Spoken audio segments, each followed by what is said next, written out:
돌아오는 수요일 10월 26일 날 어떤 날인가요? 가깝게는 1979년 10월 26일 당시 중앙정보부장이었던 김재규가 박정희 대통령을 시해한 날, 일명 10.16 사태 날이죠. 그런데 역사를 좀 더 거슬러 올라가면 1909년 10월 26일 그날은 안중근 의사가 하얼빈역에서 초대 통감 이토 히로부미를 저격한 날입니다. 안중근의 본래 이름은 응칠이었다고 합니다. 태어날 때 등에 점이 7개가 있어서 북두칠성의 기운을 받고 태어났다. 옛날엔 종종 그랬잖아요. 그래서 이름을 붙였다고 하는데요. 어려서부터 사냥을 좋아하고 또 남달리 활달하고 또 그래서 서당 공부도 빼먹고 이렇게 놀러 다니기 일수라서 그의 할아버지가 무거울 중자 뿌리 근자를 써서 중군이라고 이름을 다시 지었다고 합니다. 안중근 의사의 가문은 황해도 신천 청계동에 자리를 잡았는데요. 그 일대에 명망 있는 가문이었다고 하고요. 안중근 의사는 17세가 되던 1897년 아버지를 따라서 천주교에 입교하게 되고요. 도마라는 세례명을 받게 됩니다. 1905년 을사늑약으로 대한제국이 사실상 국권을 상실하자 우병운동에 투신하였고요. 전재덕 장군 휘하에서 경운군 노면에 주둔한 일본군을 전멸시키기도 했습니다. 하지만 얼마 후 일본의 기습공격에 처참히 패했고 블라디보스톡으로 건너가서 의병운동을 이어갔지만 여의치는 않았다고 합니다. 이토 히로부미를 저격했던 1909년에 일본의 기세는 그야말로 하늘을 찔렀습니다.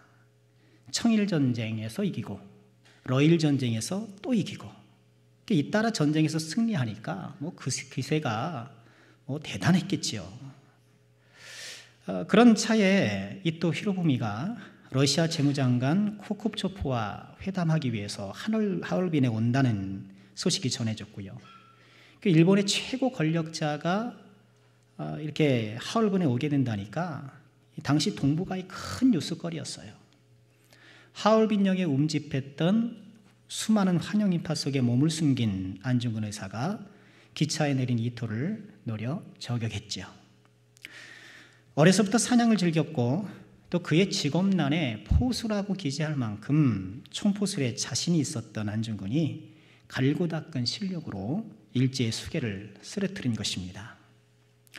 현장에서 체포된 안중근 의사는 리순 감옥에 수감되어 재판을 받다가 거사를 이룬 지 딱 5개월 만인 1910년 3월 26일 31세의 일기로 생을 마감하게 됩니다. 안중근 의사의 이토 저격은 당시 대한국민들의 가슴을 불태웠고 치열한 독립운동에 불을 지폈던 그런 일이었죠. 자, 오늘 우리 읽었던 이 사사기 말씀에서는요, 안중근 의사가 대한제국을 침탈했던 일제의 수계를 저격한 것처럼 사사 에훗이 당시 이스라엘을 억압했던 모압왕 에글론을 죽이는 장면을 보게 됩니다. 자, 에훗은 사사기에 등장하는 12명의 사사 중 두 번째로 소개되는 사사인데요. 이 사사는 재판관이라는 뜻이죠. 출애굽한 후 가나안에 정착한 이스라엘 백성들을 이 사사들이 다스렸습니다. 근데 모세가 죽은 후에 여호수아가 리더십을 이어받아서 여호수아 때까지만 하더라도 그래도 이스라엘 백성들이 하나님을 잘 섬겼는데 여호수아 사후에 그만 하나님을 떠나 가나안 토속 신앙에 물들게 되었지요.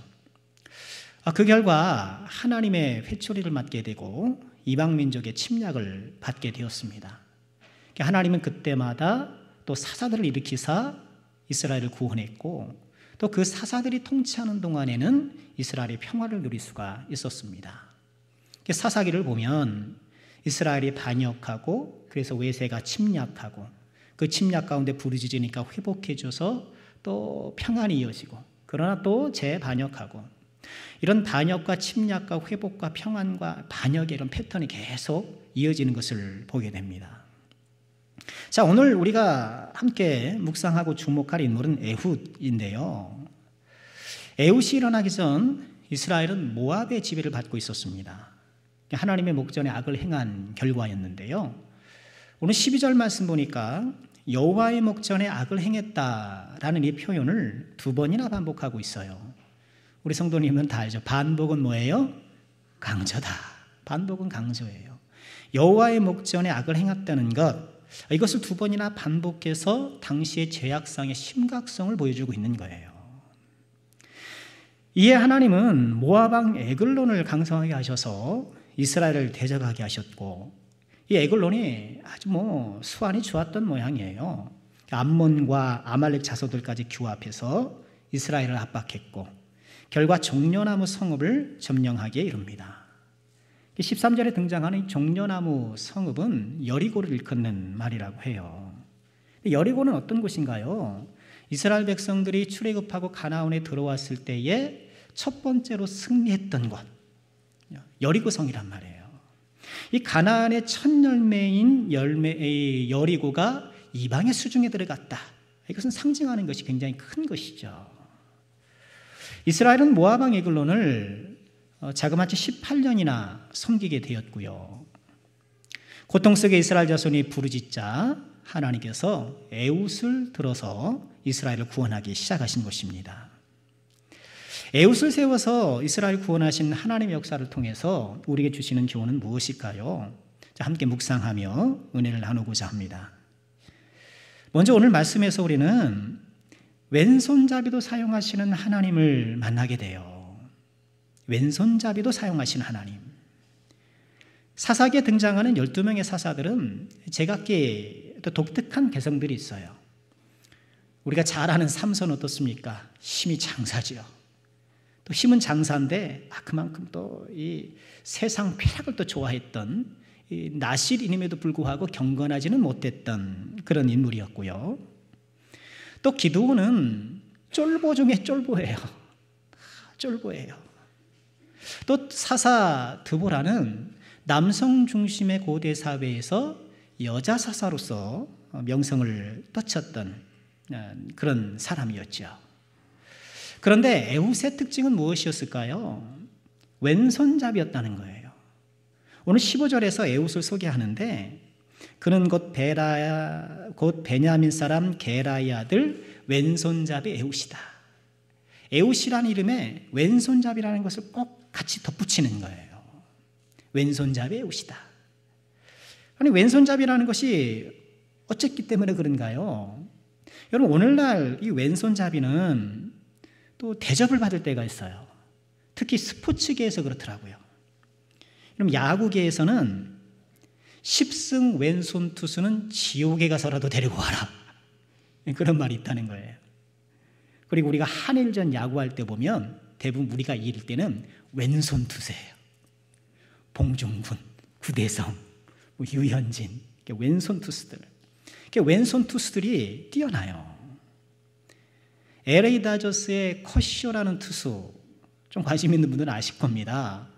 지금은 이전만큼 그렇게 출중한 성적을 내지 못하지만 그럼에도 불구하고 지금 위대한 커쇼라고 미 언론들은 그렇게 수식어를 붙여요.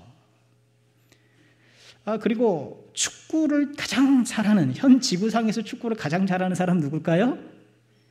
손흥민이요? 네, 손흥민도 물론 잘하죠. 메시는 무슨 발잡이에요?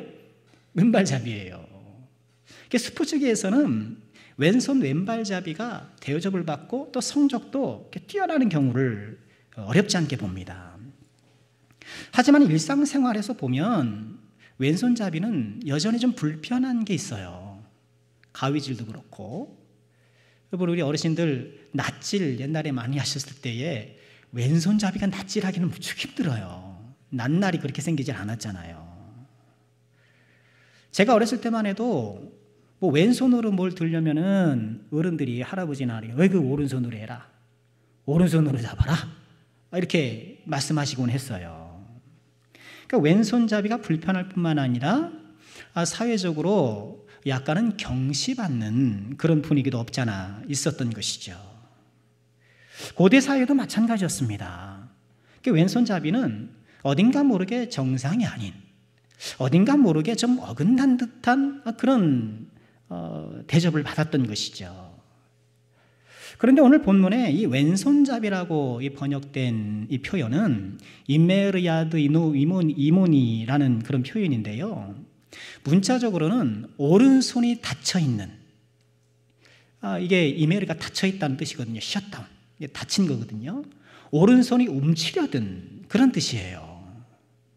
그러니 왼손잡이라는 거, 왼손에 강조점이 있는 것이 아니라 오른손에 문제가 있다. 아마도 오른손에 정확히 어떤 상태인지는 모르겠으나 장애가 있는 것은 아니었을까. 물론 이 이메르야드 이미노라는 이 표현이 사사기 20장 16절에 보면 베냐민 백성들 가운데 700명의 왼손잡이 용사가 있었다, 이런 표현이 있어요. 아니 그럼 그 700명이나 되는 사람들은 다 오른손에 장애가 있는 사람일까? 좀 상식적으로 좀 어렵잖아요. 그 사람들이 일개 군대를 이루는 것이 쉽진 않았을 것인데, 오른손에 장애가 있다기보다는 왼손잡이이거나 아니면 왼손을 따로 훈련해서 양손잡이가 아니었겠는가, 그렇게 추정하기도 하는데, 그러나 오늘 이야기의 주인공 에훗은 이어지는 여러 정황으로 보아서 말 그대로 오른손이 움츠려 있는, 오른손에 장애가 있는 것이 분명해 보입니다. 흥미로운 것은 이 에훗이 베냐민 지파 출신이라는 거예요. 이 베냐민 무슨 뜻인가요? 오른손의 아들들. 오른손의 아들들 지파 출신 중에 오른손에 장애가 있는 에훗을 들어 사용하시는 하나님. 이렇게 에훗을 들어 사용하시는 이 하나님 모습을 통해서 우리에게 주시는 교훈이 무엇인지 분명해지는 것이죠. 비록 오른손의 시대에 오른손이 시원치 않은 사람이더라도 하나님께서는 얼마든지 그 사람을 들어 사용하신다. 오늘 말씀 우리에게 그것을 보여주시는 것입니다. 에훗의 시대가 오른손의 시대였다라면 오늘을 살아가는 저 여러분은 어떤 시대를 살아가고 있나요? 물질의 시대 아닙니까? 뭐니 해도 머니가 있어야 내 인생에 자신감이 생기더라고요. 사람을 만날 때도 어깨를 펴고 만나는 것, 지갑이 두둑해야 그렇게 만나는 거예요. 지갑이 빈약하면 누가 만나자 그래도 만나기 싫고 막 그러는 거예요. 그 사람들은 물질의 시대, 돈이 있어야 대접받는다라고 생각하는 거예요. 또 정보의 시대, 정보화 시대 보통 그러잖아요. 정보화 시대. 온갖 정보들이, 어떤 정보를 찾아서 특히 요새 이런저런 투자로 경제활동하는 분들이 계시는데 정보가 얼마나 중요합니까? 우리 11월 17일 날 우리 수능일이 있는데 우리 수험생들에게 필요한 건 뭐예요? 그것도 정보라는 거예요. 우스갯소리가 있잖아요. 좋은 대학에 가려면 할아버지의 재력, 엄마의 정보력, 아빠의 무관심, 그래야 좋은 학교 간다는 거예요. 실제로 그렇더라고요. 학교마다 다 모집 요강이 다르니까 좀 일일이 다 살펴봐야 되는 거예요. 어떤 게 적절한지 막 살펴봐야 되고 연구를 해야겠더라고요. 또 오늘 우리가 살아가는 시대는 외모의 시대예요. 여기서 말씀드리는 외모는 우리 육체적인 외모뿐만 아니라 육체적 외모가 좋으면 굉장히 유리해요. 굉장히 유리합니다. 그러나 이런 육체적 외모뿐만 아니라 우리 인간적 조건, 자산으로 표현되는 모든 외모를 얘기를 하는 거예요. 학벌, 집안, 아버지 뭐 하시노? 그 신뢰예요. 요새 젊은이들한테 아버지 뭐 하시노? 물어보면 신뢰예요. 그 아버지 뭐 하시는지 알아서 뭐 하려고요? 그 아버지 보고 저 판단하시려고 그러는 거예요? 이렇게 따져들어요. 이런 왼간적 조건이 대접받는 그런 물질의 시대요, 정보의 시대요, 한마디로 외모의 시대를 살아가는데 문제는 무엇인가요? 이런 오른손의 시대에 오른손이 시원치 않았던 애굽처럼 물질의 시대에 우리는 물질이 시원치 않고, 정보의 시대에 정보가 시원치 않고, 외모의 시대에 우리의 외모가 시원치 않아서 그야말로 오른손이 움츠려 있어서 움츠린 오른손 때문에 우리가 고민할 때가 얼마나 많으냐는 거예요. 그런데 우리 하나님은 어떤 하나님이에요? 오른손의 시대에 오른손이 움츠려든 에봇을 들어 사용하시는 하나님. 물질의 시대에 물질이 연약한 자를, 정보의 시대에 정보가 연약한 자를, 외모의 시대에 잘 갖추지 못했다라고 생각하는 사람을 오히려 사용하시는 하나님. 성경에 보면 하나님이 사람을 사용하실 때 이런 의외성을 참 많이 보게 돼요. 모세를 선택하신 것도 보십시오. 모세가 애굽 궁정에서 잘 나가는 왕자로 이 40세의 혈기왕성한 모세를 선택하신 것이 아니라 미디안 산골에서 장인의 양떼를 치고 있었던 80세 촐로 모세를 부르신 거예요. 의외죠. 우리가 지난 시간까지 다윗 왕의 행적을 살펴보았는데 누가 봐도 키가 헐칠하고 왕자라고 이렇게 볼만한 사울 왕은 왕위에서 밀리는 반면 이새의 말제, 하카톤 말제, 그 말제는 뭡니까? 순서상 말제가 아니라 가치적으로도 말세예요. 국가 선지자 사무엘이 방문했을 때 넌 나가 여기 있지 마 하고 내보내야 할 만큼 내세울 수 없는 말제 다윗이 오히려 이스라엘의 왕이 되더라. 예수님의 제자들을 보십시오. 어디 하나 그 인품이나 혹은 직업이나 배경이나 내세울 만한 사람들이 누가 있었는가? 오히려 예수님을 이렇게 호위하고 다니면서 마이너스가 많았을 것 같아요. 다투고 시끄럽고 인품적으로도 그렇게 성숙되지 못하고. 그럼에도 불구하고 예수님께서는 세상에 약한 자처럼 보이는 그들을 가까이 두셔서 그들을 제자 삼아 주셨던 것이죠. 비록 내가 인간적 역량이 부족하고 인간적 조건이 부족하다 하더라도 하나님께서는 얼마든지 들어 사용하시는 하나님. 에훗이 오른손의 시대에 오른손이 움츠려드렸지만 에훗이었기 때문에 에글론을 죽일 수 있었던, 오늘 이야기를 보면 그래요. 자, 에훗은 이 모압 왕 에글론에게 공물을 바치는 일을 했던 것 같아요. 오늘만 했던 것이 아니고 쭉 그렇게 해왔던 것으로 보여요.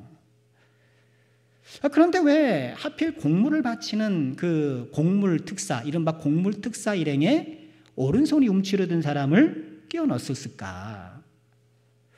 기왕이면 좀 건장한 사람, 키도 크고 이런 사람을 보내야 될 거 아닌가? 근데 성경학자들은 이렇게 모압 왕 앞에서 손이 움츠려든 에훗의 모습이 당시 이스라엘 민족을 상징한다, 그렇게 분석해요. 모압 왕의 위세 앞에 잔뜩 움츠러든 이스라엘의 모습을 이 에훗이 보여준다는 거예요. 또 모압 왕 에글론에게 공물을 바칠 때에 오른손이 마른 사람을 데려감을 통해서 우리가 당신에게 대적할 마음이 없습니다. 우리는 이렇게 비천합니다 라는 것을 우회적으로 보여줬던 것이 아니겠는가. 아주 힘있고 건장한 사람이 쫙쫙 가가지고 공물 가졌습니다 이러면 반가울 수도 있겠으나 이 녀석들이 이게 좀 보통이 아니구나, 또 그렇게 오해할 수도 있는 것이었잖아요. 오른손에 장애가 있었기 때문에 오른쪽 허벅지에 칼을 찰 수가 있었어요. 오늘 말씀해 보면 오른쪽에 칼을 찼기 때문에 왼손으로 뺐겠죠. 그러니 아마도 에글론 왕에게 공물을 바치러 갔을 때 경비병들이 어떻든 통과 의례라도 몸수색을 했을 것 아닙니까? 아마도 칼을 순이 찼던 왼쪽만을 수색했던 것이 아니겠는가. 오른손에 장애가 있어 왼손을 사용했던 에훗이었기 때문에 경비병의 몸수색을 피할 수가 있었고, 또 오른손이 움츠려 있는 에훗이었기 때문에 에글론이 안심하고 독대할 수 있었던 거예요. 저 녀석 오른손이 시원치 않은 게 지가 뭘 할 수 있겠어 하면서 은밀하게 마주하는 것을 거절하지 않았던 것이죠. 이 에글론도 그렇고 경비병도 그렇고 오른손이 움츠려졌던 이 에훗을 얕잡아 보았던 것이고, 그것을 이용해서 이 에훗이 에글론을 처단할 수가 있었던 것이죠.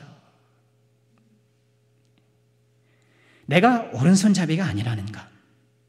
내가 가지고 있는 나의 자산이 움츠려 있다는 것이 그것이 문제가 아니에요. 오른손이 움츠려든 것이 문제가 아니라 믿음이 움츠려든 것이 문제이고, 나의 자산이 넉넉하지 못해서가 문제가 아니라 믿음이 넉넉하지 못한 것이 문제라는 것. 고린도전서 1장 27절에 하나님께서 뭐라고 말씀하시나요? 그러나 하나님께서 세상의 미련한 것들을 택하사 지혜 있는 자들을 부끄럽게 하시려고, 세상의 약한 것들을 택하사 강한 것들을 부끄럽게 하려 하시며, 하나님께서 세상의 천한 것들과 멸시받는 것들과 없는 것들을 택하사 있는 것들을 폐하려 하시나니 이는 아무 육체도 하나님 앞에 자랑하지 못하게 하려 하심이라. 우리 하나님의 의외성이에요. 하나님은 언제든지, 물론 하나님께서는 또 집안도 좋고 또 인품도 좋은 하나님의 사람들을 사용하시기도 하지만, 비록 내가 가진 인간적 자산이 부족하다 할지라도 우리 하나님께서 여전히 들어 사용하실 수 있는가? 특히 우리 예수님이 어떻습니까? 이사야 선지자는 우리를 구원하실 예수님에 대해서 이렇게 예언을 했어요. 그는 주 앞에서 자라나기를 연한 순 같고 마른 땅에서 나온 뿌리 같아서 고운 모양도 없고 풍채도 없은즉 우리가 보기에 흠모할 만한 아름다운 것이 없도다. 사람들 보기에 흠모할 만한 아무것도 없었어요. 기왕이면 모양도 좋고, 기왕이면 풍채도 좋고, 기왕이면 집안도 좋고, 누가 봐도 야 저 집안 사람, 야 저 가문, 그렇게 다 부러워할 만한 그런 가문 출신에서 예수님이 오신 것이 아니요, 나사렛 목수의 아들로 오셨고 초라한 마국간에 자기 몸을 누이셨고 한평생 사시면서 머리들 끝조차 없으셨던 예수님, 오히려 그 예수님을 하나님께서 높이 들으셔서 모든 무릎이 그 이름 앞에 꿇게 하시는가? 우리 하나님께서는 이처럼 변변한 오른손이 없는 사람이라도, 인간적 자산이 약한 사람이라도 넉넉히 들어 사용을 하시는 분이라는 것을 꼭 믿으시길 바라고, 지금 변변한 오른손이 없어서 낙심하고 계십니까? 돌아보니까 내가 공부도 썩 못했던 것 같고, 그렇다고 뭐 부모가 인자하고 또 풍성해서 나를 막 밀어준 것도 아니고, 어디 가서 뭐 내세울 만한 이력이 있는 것도 아니고, 움츠려든 나의 오른손들 때문에 낙심하고 절망하고 있습니까? 이사야 41장 13절에 이렇게 말씀을 하셔요. 다 같이 한번 읽어볼까요? 시작. 이는 나 여호와 너의 하나님이 내 오른손을 붙들고 내게 이르기를 두려워하지 말라, 내가 너를 도우리라 할 것임이니라. 할렐루야. 우리 하나님 어떤 하나님? 하나님이 내 오른손을 붙들어 주시는 하나님. 우리의 움츠려든 오른손을 하나님께서 친히 붙들어 주셔서, 변변치 않은 우리의 오른손을 붙들어 주셔서 친히 우리의 오른손이 되어 주시는 하나님, 이 하나님을 의지하는 가운데에 이 광야 세상 믿음으로 힘있게 전진해 나가는 저와 여러분 우리 모두가 되기를 주님의 이름으로 축원합니다. 오늘 말씀을 우리에게 주시는 두 번째 교훈은요, 서늘한 다락방에 앉은 에글론을 처단하라 라는 거예요. 자, 오늘 말씀은 이 왼손잡이 에웃을 소개할 뿐만 아니라 에웃에 의해 죽은 에글론도 비교적 상세히 소개합니다. 먼저 17절에 소개하는 에글론의 모습은 어떤가요? 에글론은 매우 비둔한 자였다, 이렇게 얘기를 합니다. 이 비둔하다는 단어가 파리라는 단어인데요, 프랑스 파리 발음은 같습니다. 파리라는 단어인데, 그런데 오늘 우리가 미처 읽지는 않았습니다만 29절에 보면 이 파리라는 단어가 용사로 번역이 돼요. 그러니까 이 파리라는 것은 부정적으로 얘기하면 살이 쪘다, 비둔하다 그런 얘기지만, 긍정적으로 얘기하면 건장하다, 아주 풍채가 좋다, 덩치가 있다, 그런 뜻이 되는 거예요. 그래서 용사로도 번역이 되는 거예요. 근데 성경에 어떤 사람의 외모를 이렇게 좀 특징적으로 소개하는 예가 많지는 않아요. 여러분, 아브라함 이야기를 이렇게 쭉 봐도 아브라함 외모에 대한 얘기가 나오나요? 뭐 눈이 어떻다, 코가 어떻다, 키는 어떻다, 이런 얘기 잘 안 하잖아요. 예수님도 뭐 풍채가 뭐 그렇다 저렇다 그런 뭐 이사야 말씀이 있습니다만 뭐 키가 얼쳤다 뭐 눈이 어떻겠다 뭐 쌍꺼풀이네 어쩌네 뭐 그런 얘기가 없어요. 뭐 그런 정보들이 있으면 아마 좀 모아가지고 예수님 뭐 초상화 몽타주인가요? 초상화들 이렇게 뭐 비교해 볼 수도 있겠는데 그런 외모에 대한 그런 정보가 별로 없어요. 그런데 오늘 말씀은 에훗도 그렇고 에글론도 그렇고 외모적 특징을 강조하고 있어요. 그러니까 에글론은 한때는 주변 세력을 규합하여서 이스라엘을 점령할 만큼 기골이 장대한 용사였어요. 틀림없어요. 그런데 이제는 그저 그 용사의 모든 기백들은 사라지고 비둔한 자로 남아있는 거예요. 성경은 에글론을 비둔한 자 이렇게 표현하면서 문학적으로 조롱하는 거예요. 게다가 이 에글론에 대해서 어떻게 묘사하나요? 이어지는 20절에 보면 에훗이 그를 찾아갔을 때에 왕은 서늘한 다락방에 홀로 앉아 있었다. 이렇게 얘기해요. 서늘한 다락방. 잘 아시는 대로 지금 이스라엘 지역은 한낮이면 태양이 장렬하잖아요. 이 태양이 장렬하는 한낮에 에글론은 서늘한 다락방에 홀로 앉아 있는 것. 그림 한번 그려보세요. 비둔한 에글론이 서늘한 다락방에 앉아서 손이 마른 에훗, 그가 상징하는 이 움츠러든 이스라엘 백성들을 비웃으면서 공부를 받고 있는 거예요. 거름을 피우면서. 그런데 이렇게 서늘한 다락방에 홀로 앉아있던 이 에글론이 그 자리에서 벌떡 일어나요. 언제 일어났을까요? 19절에 볼까요? 자기는 길갈 근처, 이게 자기는 에훗이에요. 에훗이 공물을 바치고 우선 공물을 바치고 일행들과 돌아가요. 돌아가다가 길간 근처 돌 뜨는 곳에서부터 돌아왔다. 이 돌 뜨는 곳, 그래서 다른 한글 성경에 보니까 채석장 이렇게 번역했는데요. 히브리 원문에 보면 파실림, 우상들이라는 뜻이에요. 영어 성경들은 다 아이돌스 이렇게 번역을 해요. 그러니까 길간 근처에 아마도 우상들이 이렇게 세워져 있었던 모양이에요. 또 70인경 성경을 보면 이 돌 뜨는 곳이 그립토스라고 해서 새겨진 칼브드라고 이렇게 뜻이는 그 단어를 사용했어요. 그러니 아마도 길갈 근처에 어떤 벽에 우상을 새겨 놓았던 것이 아닌가. 여러분 미국에 홀리 보면 대통령들 그죠? 바위에다 대통령을 얼굴을 이렇게 새겨 놓잖아요. 뭐 그런 것처럼 우상을 새겨 놨던 특별한 장소가 길갈 근처에 있었던 것이 아닌가. 여하간 에훗은 이 공물 특사 일행들과 함께 공물을 바친 후에 돌아가다가 길간 근처에서 다시 유턴해 온 거예요. 그러면서 왕에게 내가 은밀한 일을 왕에게 말하려고 합니다. 그러니까 왕이 주의를 물리치죠. 20절 보니까 에훗이 그에게 들어가니 왕은 서늘한 다락방에 홀로 앉아 있는 중이라 에훗이 이르되 내가 하나님의 명령을 받들어 왕에게 하릴 일이 있나이다. 여기서 말하는 하나님은 우리가 말씀하는 그런 전능하신 하나님이 아니고 일반 용어로서 그냥 신이에요.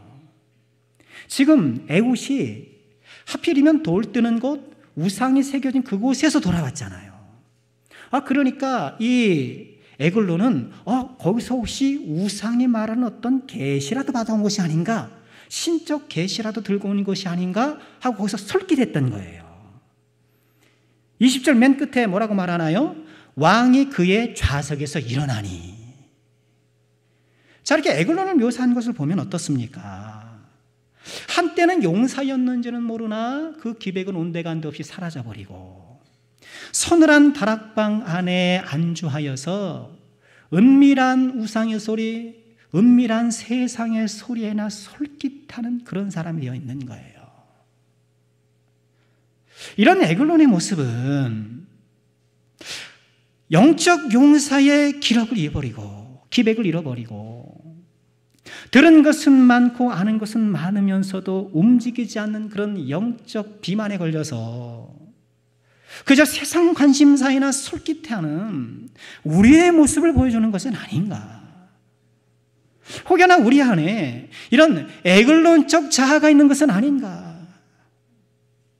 저 여러분을 하나님의 나라에 영적 용사로 불러주셨는데 그런 영적 용사의 기백은 온데간데 없고, 그래도 한때는 제가 믿음으로 살아보려고, 그래서 내가 열심히 교회를 섬기고, 내가 직장 생활할 때에 이것이 하나님 뜻에 맞지 않으면 막 고민도 하고 기도도 하면서 뭐 이렇게 좀 부딪혀보며 싸워봤는데, 그런 영적 용사의 기백은 다 사라지고 되는 대로, 세상이 흘러가는 대로, 좋은 게 좋은 대로 이렇게 살아갔던 것이 아닌가. 서늘한 다락방에 앉아있는 이 에글론처럼, 이 비둔한 에글론처럼 아는 것은 많고 들은 것은 많고 느끼는 것은 많은데 정작 움직이지는 않는가. 여러분, 우리가 영적 비만에 걸릴 때가 얼마나 많은가.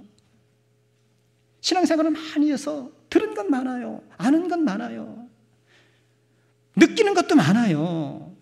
그런데 정작 주의 말씀을 순종하고 믿음의 선한 싸움을 싸움에 있는 때는 이런 영적 비만의 심각성을 잃어버리고 살아가는 것은 아닌가. 내 몸에 조금 살이라도 붙으면 음파호스공을 막 헛곡대면서 몇 바퀴는 돌아도 영적 비만의 심각성을 모르고 방치하고 있는 것은 아닌가. 요즘 나의 관심사가 뭐예요? 우리의 길을 솔깃하게 하는 게 뭐예요? 에글론을 그 자리에서 일어나게 한 것처럼 지금 나를 일어서게 하는 것은 무엇입니까? 오늘 예배를 시작하기에 앞서서 일어나라 빛을 발하라 이 말씀을 함께 좀 선포했는데, 나는 지금 무슨 소리에 일어나고 있는가? 무슨 소리에 내가 움직이고 있는가?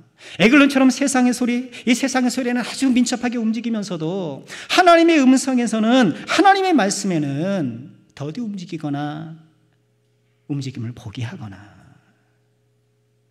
우리 안에 떡하니 자리 잡고 있는 이 에글론적 자아를 우리는 적살해야 합니다.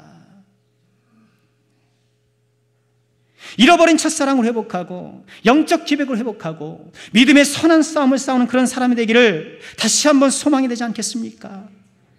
듣고 알고 느끼는 것에서 머물 것이 아니요, 나의 인품과 삶 속에 그리스도가 정말 충만해지도록 그런 믿음의 열정을 좀 회복해야 되지 않을까요? 이 세상의 물질의 다락방, 그 서늘한 쾌락의 다락방에 앉아 있는 것이 아니라 여호와의 날개, 그 열구와의 날개 그늘만이 이 장렬하는 광야 세상에서 우리가 피할 유일한 다락방이요 서늘한 안식처임을 믿고 그 날개 아래 들어가기 힘쓰는 사람, 에웃이 그 칼을 들어 서늘한 다락방에 안주하는 에글론을 찌르는 것처럼 말씀의 칼, 성령의 칼로 우리 안에 서늘한 다락방에 안주하고 있는 에글론적 자아를 우리는 믿음으로 다시 한번 몰아내야겠습니다. 말씀을 맞춰볼까 합니다. 오늘 에웃의 이야기를 잠시 살펴보았는데, 오른손의 시대에 오른손이 변변치 않은 에웃을 사용하신 하나님, 우리 하나님께서 친히 에웃의 오른손이 되셔서 하나님의 뜻을 이루셨습니다. 물질의 시대에 물질이 부족하고, 정보의 시대에 정보가 부족하고, 외모의 시대에 외모가 부족한 우리지만, 그러나 하나님께서 우리의 오른손이 되어주시면 능치 못함이 없는 줄 믿사오니 그 하나님을 꼭 의지하시고 믿음으로 한 걸음 한 걸음 힘있게 나가는 죄종들이 되시기를 주님의 이름으로 축원합니다.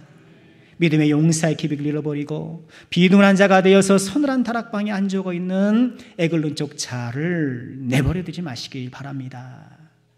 그를 몰아내고 에글론적 자아에 대해 사망 선고를 내리고 믿음의 사람으로 힘차게 걸어가는 저 여러분 우리 모두가 될 수 있기를 주님의 이름으로 축원합니다.